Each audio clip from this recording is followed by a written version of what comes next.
All right, folks, so we're going to take a look at this ATU-100 antenna tuner. And it's already taken apart a little bit. It's not a lot to do. There's just a case that goes on the top, and it has 4 screws like this, and you just take them out, and you can see the inside.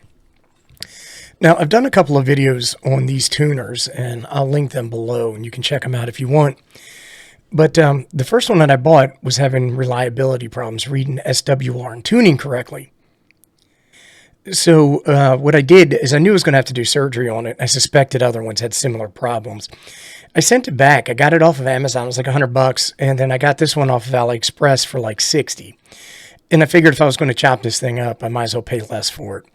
And I got it and I hooked everything up. And I was using an older cable and it would not power on, or it didn't seem like it was powering on.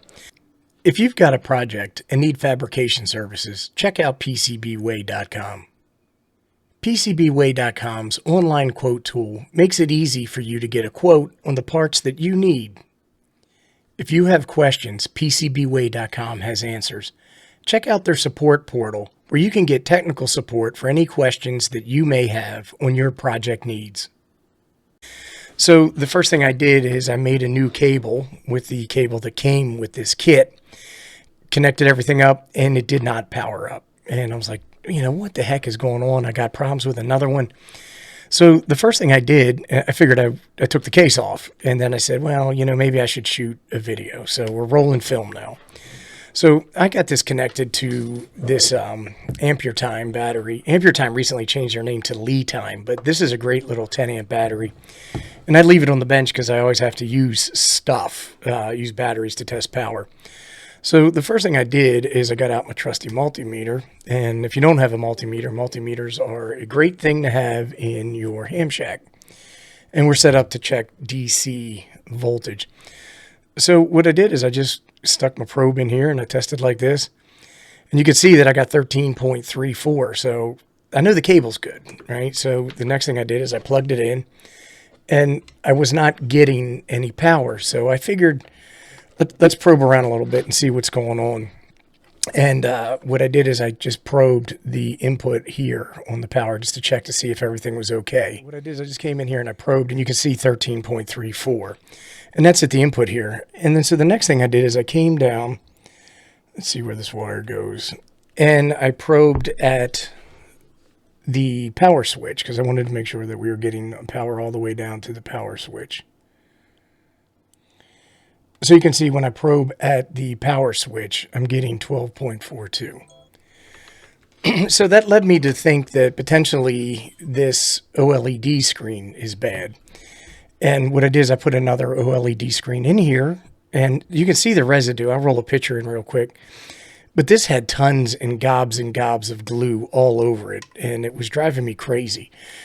So what I did is I got a razor blade and I shaved it off, and I got a new LED screen here, and I just connected it up, making sure to pay attention to what I was doing. And then you can see it powers up and we have a working system here. And so what I need to do now, let me just go ahead and peel this off. What I need to do now is I need to take out the existing OLED screen and put this one in. And I figured I would take everybody along for the ride. So let me just disconnect this so I don't get shocked. And let me grab my screwdriver set, which is right here, and grab the appropriate bit. And what we're going to do is we're going to go ahead and we're just going to take these bottom 2 screws out. And the reason we're doing this is it's going to make it a lot easier to get access to that OLED screen. And these OLED screens are pretty cheap, and I have a bunch of them sitting in a parts box.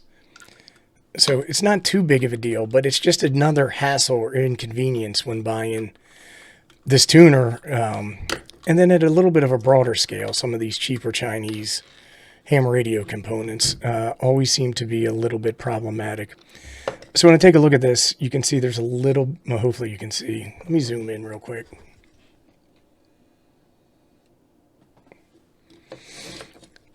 So what you can see here is that there's these little nuts on the back. I don't think that that's going to be a big deal. I should probably be able to use a pair of needle nose pliers or something like that. But let me just go ahead and unscrew these.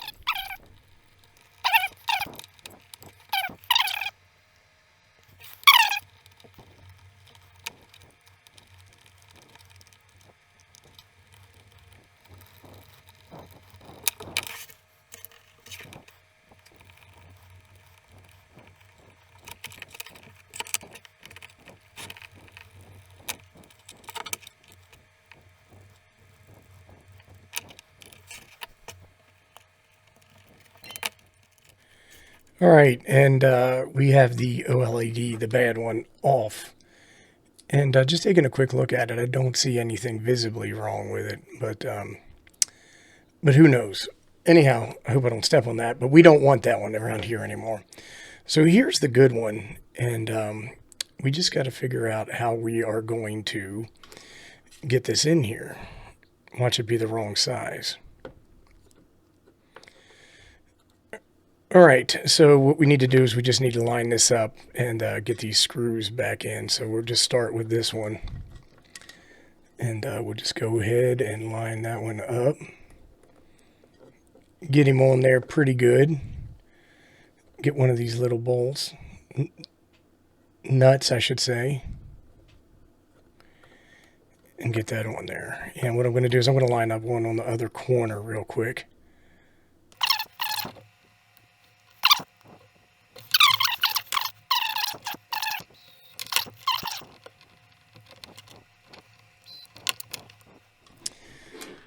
I tell you, seeing this stuff is almost impossible, but we're almost done. So we just got this last one to put in. And I'm just tightening these up loosely because what I want to do is I want to go back and then tighten everything up more aggressively.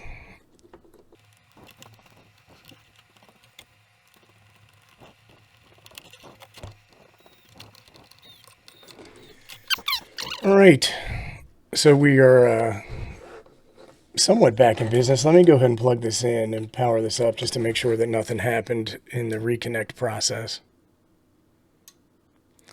And there we go. We got a working LED. So let me just turn this off, unplug it, and let's go through the process of putting it back together. It's all exciting stuff, right? But I do these videos because, not to say, oh, look at me and how awesome I am. It's really to say that as hams, we're supposed to be able to fix and maintain our own equipment. And, you know, if I can get in here and I can do this type of work, anybody can get in here and do this type of work. And this isn't a daunting type repair. This is just a pretty simple thing. I'll see if I can figure out how to do this, and apparently I can't.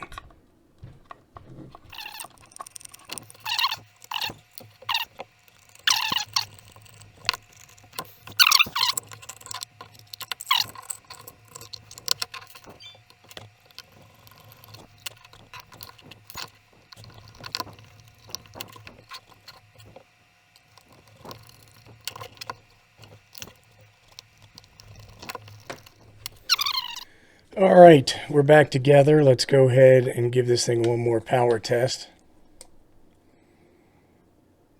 Come on. There we go. And that's it. Pretty simple stuff. Stay tuned, and we're going to do some more videos testing this ability to read SWR and tune in antenna. Thanks for watching, everybody. Appreciate it.